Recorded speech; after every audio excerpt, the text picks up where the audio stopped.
tardes, amigos. Una vez más estamos en Entre Comillas y por de pronto queremos hacer un pequeño homenaje y un recuerdo a nuestros amigos del otro lado del charco. Ya saben que charco lo llamamos a ese mar amplio que nos une, que es el Atlántico. Y en este caso pues queremos decir algo muy sentido. Y desde este programa literario, Entre Comillas, dedicamos un recuerdo, y desde esta orilla del Atlántico, a nuestro amigo, coterráneo de nuestro productor, editor y colega nuestro, el poeta Guido Eitel. Lo hubiéramos querido tener de contertulio en alguno de nuestros programas. Por esto lo queremos recordar con las mismas palabras que dedicó a su primo Marcelo Salinas Eitel, víctima de la dictadura militar de Pinochet en Chile. La calle no tiene hoy luz ni pájaros. ¿Quién va a cantar? ¿Quién va a levantar una mínima esperanza luminosa? Se vuelven otra vez los perros horizonte y no hay agua para lavar esta injusticia. ¿Qué va a correr bajo los puentes llenos de vergüenza, carcomidos por la humedad del desamparo?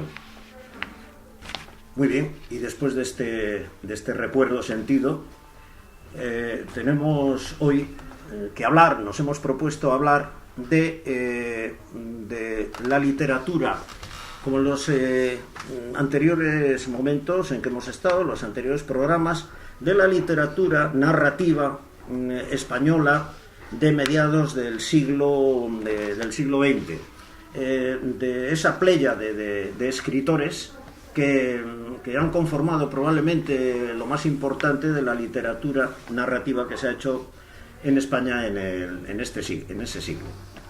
En este caso vamos a hablar únicamente de escritoras que se nos habían no dejado, sino que habíamos ido comprobando que como programa a programa eran un número minoritario dentro de todos aquellos de los que hablábamos, pues sería conveniente el unirlas, porque también forman una pléyade verdaderamente importante de escritores.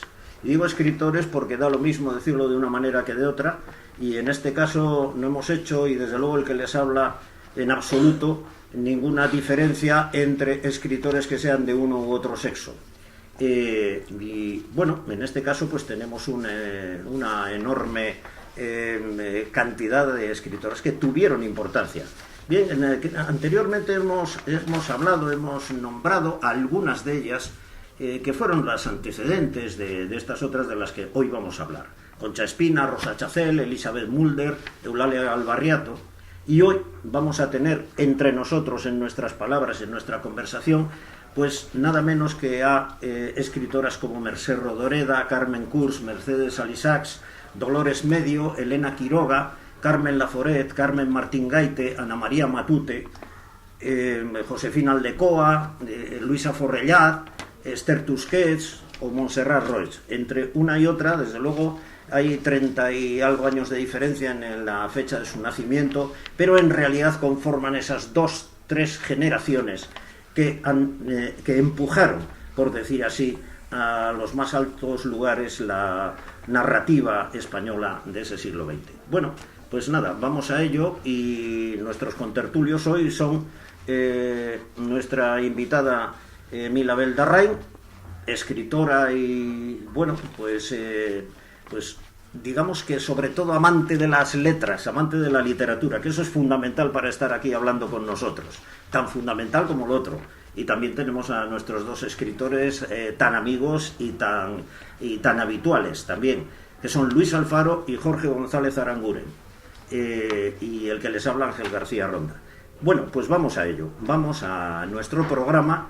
Y bueno, que nos va a dar mucho para hablar, y seguramente nos daría para mucho más todavía, pero queremos dejarles a ustedes con el buen sabor de boca para que se animen de nuevo a leer, porque muchos de ustedes habrán leído a unas cuantas de las escritoras de las que vamos a hablar, y si no a todas, y para que vuelvan a leerlas y releerlas, porque la verdad es que merecen la pena. Bueno, pues adelante, cualquiera de nuestros contertulios que quiera hablar. ¿Quién decide? Sí, me ha levantado su dedo Jorge González Aranguren, que bueno, que es un contertulio al que ya conocen ustedes. Bueno, yo he levantado el dedo para señalar precisamente a nuestra compañera para que iniciase ella. Pero no las Bueno, vale, inicio. inicio. Ya está. A ver, yo quería decir antes de nada que en realidad todas estas... Antes de nada de Carmen Laforet. Antes de nada de Carmen Laforet, efectivamente. Que todas estas escritoras de las que vamos a hablar hoy, en su momento, en realidad, fueron escritoras de segunda fila. Y a algunas de ellas se les consideraba maridas. Me explico.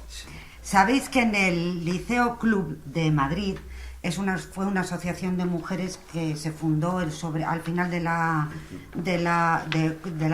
Primo de Rivera. Y había escritoras, había mujeres ensayistas, pintoras, etcétera. Y había un montón de mujeres que iban allí porque estaban casadas con hombres de mucha relevancia cultural. Y les llamaban maridas. Entonces, es verdad que Carmen Martín Gaite está ahí ahora, pero en su tiempo fue un poco marida de Sánchez Ferlosio. Es verdad que, por ejemplo, que Ana María Matute está ahí, pero también era una mujer casada con un escritor. Y además, bueno, luego hablaré más, pero como no se centraban exactamente en el realismo social del momento y los críticos eran todos varones, pues qué sé yo, como que quedaban como de segunda fila. Y tanto es así que yo en la facultad, por ejemplo, jamás me hablaron nunca de ninguna de estas escritoras. Nunca. Bueno, pero eso es porque leerían poco en la facultad. No. Duda. Con Chuma Lasagabaster, que tú le conocerías. Bueno, a Chuma Lasagabaster. Pues muy bien. Me leí el Jarama de cabo a rabo. Behaviorismo, conductismo, el hastío, el aburrimiento. Pero de estas mujeres no sabíamos absolutamente nada. Las recuperamos en los años 70. Bueno, perdona, pero Ya, yo lo que te puedo decir es que seguramente a lo mejor tú las leerías. Pero es que los otros tres que estamos en esta mesa las leíamos desde el comienzo. Desde que nosotros tuvimos ganas de leer. Quiero decir, allá por los 12 o los 14 o los 16 años, todo lo más. Además, y ya las leíamos. Además, sabíamos que ganaban premios y ganaban premios muy importantes. Sí. Y sí, que en este punto sería conveniente hablar de la importancia del Nadal en aquellos momentos, porque hay que tener en cuenta que efectivamente en un mundo de hombres, como era aquel, que era un hombre de hombres, resulta que el Nadal lo ganaban mujeres. En la década de los años 50, de los 10 Nadales, 5 son de mujeres. Porque hay más lectoras que lectores. Y el primer Nadal, no, estamos hablando de un jurado. Ya. Y el Nadal, y el primer Nadal en el año 44, precisamente. Jurado todo de hombres, ¿eh? Jurado de todo de hombres, sí. Y el primer Nadal, precisamente el del año 1944, es el de Carmen Laforet, que es la que inaugura el premio. Con lo cual quiere decir que las mujeres de aquellos tiempos tenían también su vigor, su importancia, escribían divinamente. Luis, escúchame, me estás hablando del año 54. No, yo te estoy hablando del año 44. En el 44 gana el Nadal Laforet. En el 44 gana el Nadal. Del 44 al 59 son unos años extraordinarios. Porque Elena Quiroga lo gana en el 50. Por eso, recordar, por eso te quiero decir que es justo en esos años del final, digamos, el final de ese tipo de escritura, cuando van a aparecer y van a aflorar las mujeres. Hasta ese momento vamos a tener, yo creo sinceramente, yo creo que se les consideraba buenas escritoras sin lugar a dudas, pero en ningún caso con la categoría de los hombres que escribían en el momento. A mí me parece. Vuelvo a defendernos otra vez porque nosotros bueno, los igual que nos conocemos y hablábamos no. por entonces ya, éramos conocidos de uno y amigos. Y sin embargo hablábamos de estas señoras igual, sin tener en cuenta su sexo, en absoluto. Oye, ¿has leído esto de Carmen Martín Gaite o de Ana María Matute, que nos ha gustado mucho a todos, ¿no? Bueno, a los que estamos aquí, por lo menos, y a muchos otros que conocemos. Y entonces no había ninguna acepción, ninguna consideración de si eran mujeres o eran hombres. Eso te lo aseguro. Lo tendría... Iba a decir una cosa, lo tendría, pues no sé, una gente un poco más vulgar que aquellos que leían mucho.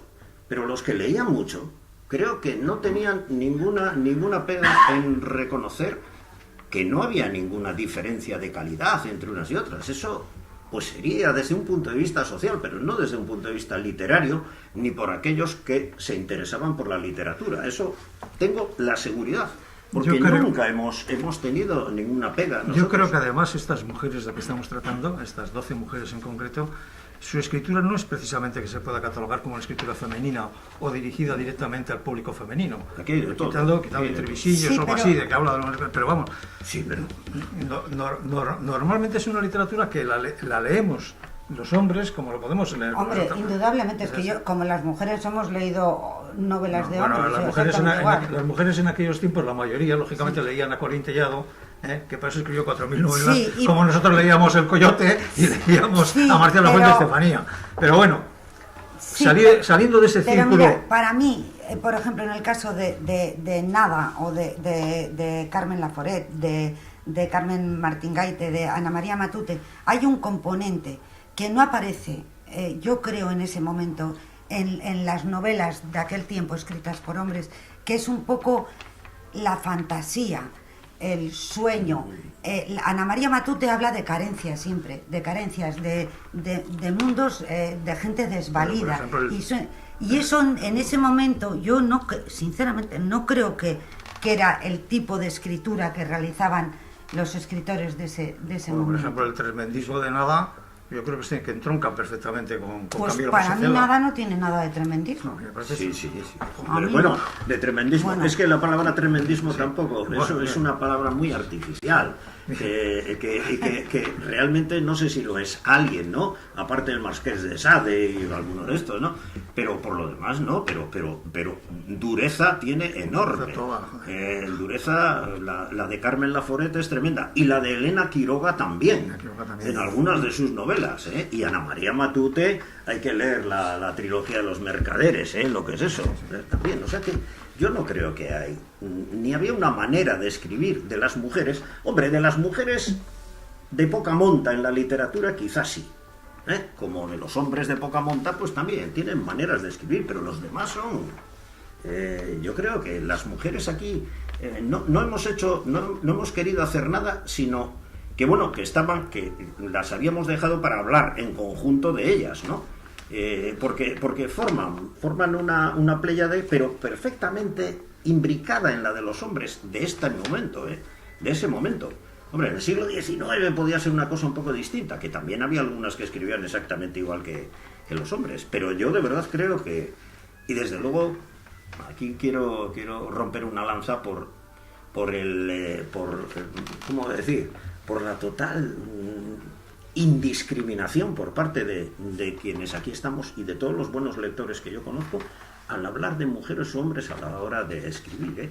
Eso no hay ningún, no ha habido, no sé, nosotros hablábamos de lo mismo de Martín-Gaite que de su marido Ferlosio, que además ganaron los dos el Nadal con una diferencia de 2 años, ¿eh?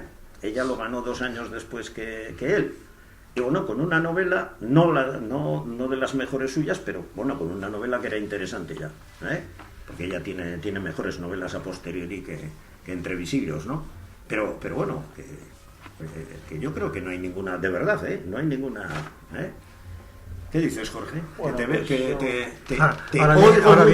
ahora viene Jorge y nos barre a todos nosotros. Pido disculpas por haber llevado el tema por ahí, que igual es... Yo lo que he querido hacer es algo que simplemente está en mi recuerdo clarísimo y en el de mis amigos aquí presentes y otros que podíamos traer aquí, también a esta tertulia. Y bueno, y es así, que nosotros hemos amado a estas mujeres escritoras lo mismo que a los hombres, ¿no? Para que no se diga que hay discriminación ninguna, ¿no? Lo aseguro, si me dejáis hablar. Yo voy a contradecir un poco a mi amiga Mila, con todo el cariño. Aparte, estos temas de femenino-masculino, como estoy hasta los cuernos de las feministas, y sobre todo las feminorras, que es la parte más violenta del feminismo, yo creo, y posiblemente dentro de lo que tú has dicho, que hubo entre estas escritoras que abarcan los años 50, 60, yo creo que rápidamente se pusieron, no de moda, pero la gente que se movía entre los círculos literarios las tuvieron en cuenta. No solo el caso de Nada, que fue como una explosión, pero en el caso, por ejemplo, de Ana María Matute con Pequeño Teatro, que fue el premio Nadal, ella lo escribió con 17 años, pero lo presentó más tarde o como tú has dicho, la trilogía de los mercaderes, Los soldados lloran de noche. Yo creo que enseguida, hombre, ¿quién ha surgido aquí? Una señora que se llama Josefina Aldecoa, una señora que se llama Carmen Curs, una señora que se llama Montserrat Roig. Pues yo creo que tuvieron, desde el primer momento tuvieron éxito. Ahora, que en la facultad no se leyera o se les relegara a segundo plano porque llevaban faldas y no llevaban vaqueros, pues sí, es posible, pero no, yo por lo menos con lo que a mí me toca, incidiendo también en la importancia que tuvo el premio Nadal, que lo he dicho Luis Alfaro, a mí me parece que con la gente que yo hablé, que fueron no solo escritoras destacadas, sino para muchos, maestros o maestras en este caso, ¿no? No sé, bien, pero vamos, a mí me gustaría centrarme más en la obra concreta de algunas escritoras, como el caso de Ana María Matute, y lo digo porque para mí fue un descubrimiento, leer Pequeño Teatro fue un descubrimiento, y luego toda su obra como Los niños tontos, Los hijos muertos, Historia de la Támila, Olvidado Rey Gulú, una escritora que además, aunque la han enmarcado dentro de la literatura lírica, de la novela lírica, pues no es exactamente eso. Lo que pasa es que ella sabía estar del lenguaje pues todo tipo de resortes, y por eso la catalogaron un poco dentro de la lírica, pero que puede ser en sus libros infantiles como puede ser Tres de un sueño, Olvidado Rey Gudú, pues sí podía considerarse como una escritora lírica. Justamente nunca escribió poesía. Yo se lo pregunté una vez y me dijo que nunca se atrevió a escribir poesía. Y en todo momento creo que en el panorama literario español sí tuvieron mucha importancia, casi desde el arranque, ¿no? Casi desde el arranque. En el caso de Ana María Matute, que fue, dicen nominada, pero no es correcto, fue nombrada o fue...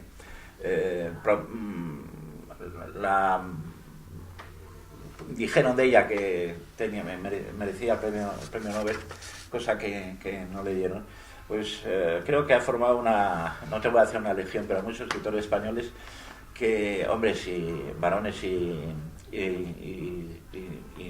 señoras que aprendieron mucho, bebieron de esas fuentes y cuyas huellas pues se detectan muchas veces en su propia obra, ¿no? Ana María Matute para mí, ya digo, es mi escritora favorita de los años de la posguerra para acá, junto con Mercè Rodoreda, que también hay que decir que La Plaza del Diamant tuvo un éxito fulminante, ¿no? Perdona, muy bien, has hablado de Ana María Matute, y yo recuerdo por los años 60 una conversación contigo sobre Ana María Matute que nos dio para muy largo en un paseo por la Concha, pero vamos, y lo recuerdo ya, pero con una Ana María Matute vino aquí, intensidad de elogio muy grande. Vino aquí a San Sebastián, ya no hace muchos años, y la presentadora tuvo, para mí, el desacierto de centrarse en la novela infantil de Ana María Matute, cosa que es una parte, pero vamos, el que haya leído la trilogía de los mercaderes se da cuenta que justamente era una mujer que además su literatura mezclaba lo lírico con sus temas, eran la violencia entre familias, la crueldad, las consecuencias de haber vivido una guerra, y todo eso además, ya digo, con la gran fuerza que supone intentar, porque todas estas han sido grandes estilistas, sacar de la lengua castellana todos sus mejores recursos. Ana María Matute, ya termino con esto, tuve la suerte de verla solo, la vi una sola vez aquí, y ha dicho que hablaban de ella como una mujer que escribía sobre todo literatura infantil, y al finalizar ya no pude aguantar más y le dije, me presenté allí donde estaban la gente firmando y le dije, Ana María, te voy a pedir un favor. Y me dijo, ¿qué favor quiere? Le dije, que me des un abrazo. Y me dio un abrazo, y es el recuerdo que tengo no la he vuelto a ver, claro. Se murió pues Hace poco. Hace poco. Era una mujer entrañable.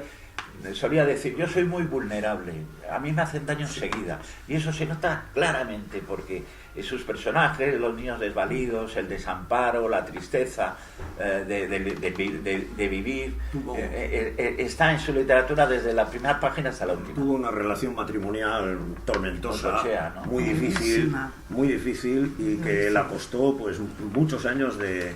que podríamos decir de infecundidad literaria, porque no arrancaba. Pero era una gran escritora, vamos, no tiene ni duda. Sí. César Ruano decía del marido, de este marido, porque ella hablaba de dos maridos, el marido bueno y el marido malo y el marido bueno. César Ruano decía que era un hombre, debía ser un hombre, un seductor, destructivo, y que se moría todas las noches que salían de juerga, y todo el mundo se quedaba sorprendido de que al final no se muriese del todo, ¿no? Llegó a vender la máquina de escribir de ella, y fue entonces cuando rompió, y realmente fue una situación terrible. Bueno, pasemos, si no nos importa, a Mercè Rodoreda, que quiero que bueno, de la que ya hablamos, también muy bonita la vez pasada, sí. Mercè Rodoreda era una exiliada, vamos, quiero decir que antes había empezado a escribir, pero era una mujer que vivió en Ginebra, si no me equivoco, durante bastantes años, al término de la guerra, y ella, bueno, fue dando su obra despacito y con muy buena letra, y realmente pues algunas de sus obras son señeras, ¿no? Por ejemplo, esa Plaza del Diamante, que has empezado a hablar de ella, Entonces, Plaza del Diamante y perdona el inciso, Plaza del Diamante y Bearn, aunque Bearn la escribió en mallorquín, creo que la escribió Villalonga. Sí. Creo que han sido las dos novelas más potentes que ha dado la literatura catalana en lo que va de siglo. Vamos a dejar a Josep Pla al lado, pero Josep Pla más que nada no era un novelista. Tenía algunos relatos de ficción, pero no novelista. O tiene unos obviamente cuentos, tiene La calle estrecha y tal. Pero tiene unos cuentos, Mercè Rodoreda agrupados en un título, es de una... En un título que se llama Mi Cristina. Sí, que la Meva Cristina. La Meva Cristina. Sí. Y también eso que a mí, particularmente egoístamente lo digo, porque es lo que a mí me gusta, que son escritoras que tenían una enorme dedicación al lenguaje, una enorme fuerza que extraían de una lengua a las que indudablemente ellas querían potenciar a tope. Eran formalistas por encima de todo, o sea, no era solo qué voy a decir, sino cómo lo voy a decir. Y ese cómo lo voy a decir, incluso Torrente Ballester decía ante Ana María Matute que ella a la hora de escribir escribía como el poeta ante el poema. O sea, no obsesionada por lo que iba a acontecer más tarde, sino dejándose llevar un poco por la propia corriente narrativa, ¿no? Sí, pues, bueno, sí. Luis. No. Bueno, solamente como curiosidad que la Plaza del Diamante la escribió en Ginebra y en un palomar pintado de azul. Sí. Eso simplemente a nivel de esto, ¿no? Sí. Pero antes luego, dicho, además, bueno, otra de las cosas, que esta sí. mujer además es curioso que no tenía más que estudios primarios, mientras que el resto de las mujeres que estamos tratando todas son universitarias. Sí. Bueno, una es perito mercantil, otra es maestra, en fin, pero las demás... Es que esta es digamos que la que nació antes de toda esta playa, claro, precisamente por eso 1908, mismo, ¿no? Sí. Y claro, las otras ya estuvieron, y algunas de ellas pues eran de familia, digamos, mejor situadas también, y también le fue es que ese extracto social es muy importante también, porque casi toda esa novela que estamos hablando de este tipo de mujeres, o de estas mujeres escritoras, casi todas vienen de una familia bien acomodada, casi todas son de Barcelona, o de esa zona, ¿verdad? Sí, bastante. Y casi todas son de estudios universitarios. Muchas veces son burguesas, como el caso de la gran burguesía catalana, como la Salisach, persona de renombre allí, pero no solo por su literatura, sino porque pertenecía a una que no eran botiguers, era una familia importante. Sí, además esta mujer su vocación literaria superaba con mucho o sea, todavía yo creo que seguramente no estaba considerada, porque había llegado a ser un tanto famosa, pero probablemente esto de que se dedicase tanto, porque se dedicó muchísimo a la literatura, realmente Mercedes Salisach fue una mujer que es a lo que se dedicó, ¿no? Y escribió unas cuantas novelas y de buena calidad, ¿no? desde una Sin mujer embargo, llega al pueblo hasta otras que también ganaban premios y tal. Y yo creo que eso quedó muy por encima de esa pertenencia que se le pediría, porque los eventos sociales cubren mucho tiempo de esa gran burguesía, ¿no? No cabe duda. Sí, ¿qué decías, Pilar? Decía que ella se quejaba de... la crítica realmente no la consideró mucho, y de hecho pensaban que era una señora que escribía. Precisamente por pertenecer a esa alta sociedad catalana, porque estatus, es una familia con muchísimo, que sigue teniendo Sí, eso muchísimo es dinero ahora. Otra de las cuestiones que hay cuando se trata de literatura, lo mismo que tú has dicho, lo de las mujeres, y bueno, sí, mujeres que escriben para niños y no sé qué. Y claro, y también hay otra barrera que tienen que saltar algunos, pues que pertenecen a una clase social que a lo mejor tendría que bueno, que parece que se tenían que dedicar a otra cosa. Aquí hay que reivindicar que, bueno, escritor es el que escribe, y cuanto mejor escriba, más se le puede considerar escritor, independientemente de donde proceda, porque aquí sí que el espíritu sopla donde quiere, yo creo, ¿no?